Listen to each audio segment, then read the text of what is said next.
Wala palang umibig sa babaeng alam mong hindi ka magugustuhan. At masakit pag nakikita mo na nagsusubuan. Naglalambingan silang dalawa ng BF niya. Wala kang magawa kung hindi tanggapin. Walang puwang sa isip niya na maisip niya na merong puso na humahapde. Sa tuwing ang labi ng iyong mahal sa'yo'y dumadampe. Parang ako'y aping-ape, wala akong malapitan kung hindi ang alak lang at ang pulutang papaitan na nagbibigay ng kaginawa ang panandalian upang maunawaan ang ginawa kong kamalian. Ang agawin ka sa kanya at ikaw ay sulutin, at ang pagsasama nyo na maayos ay gustutin. Alam ko na gusto mo rin, ngunit bawal kasi malito. Ngunit kung iiwan ka na niya, lika ako'y nandito. Halibang magmahal sa'yo ang katulad ko.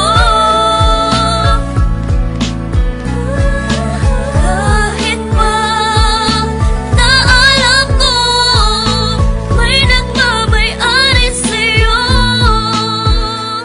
Ilang bote ng alak ang inubos ko't itinaob upang kahit papano ay lumakas ang aking loob. Ngunit bakit ganun pa rin? Wala pa ring ipinagbago. Di ko magawa ang aking mga ipinangako na hindi na kita guguluhin pa at lalapitan. At ibibigay ko ang hiling mo na katahimikan sa piling ng iyong minamahal na walang ginawa kundi saktan ka at paluwain lang ang iyong mata. Wala akong magawa kundi ikaw ay unawain na ikaw ay nagmahal at siya ay mas nauna sa'kin. Kung kaya nilawakan ko na lang ang aking isipan at doon nasabi kong ba't ko ba pinagsisiksikan ng sarili ko sa taong di ako pinahalagahan. Nagmagmahal pala sa tulad mo'y isang katangahan. Ngunit hindi pa rin nagbabago, ikaw pa rin. Kung iiwan ka niya, nandito ko, handa kang tanggapin. Halibang magmahal sa'yo ang katulad ko.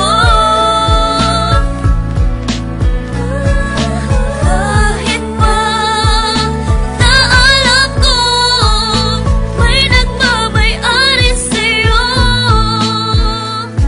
Mabigat man ang problema na sa'kin ay dumaan. Mahirap man kailangan kong bitawan upang gumaan. Yan ang aral na natutunan ko buhat ng matauhan. Dahil pala sa'kin kayong dalawa'y nagkatampuhan. Kung kaya iiwas na ako, yun na ang aking pasya. Wala nang magsasabi sa iyo nang iwan mo na siya. Wala nang magdetect sa'yo gabi-gabi bago matulog. Di na magsasabi ng banging ka ba kasi nahulog na ako sa'yo. Wala na sa iyo nga aligay. Pag magmumura ka, wala nang tatapik sa iyong bibig. Sa tuwing magkikita tayo, di na ako sa'yo lalapit. Pag sa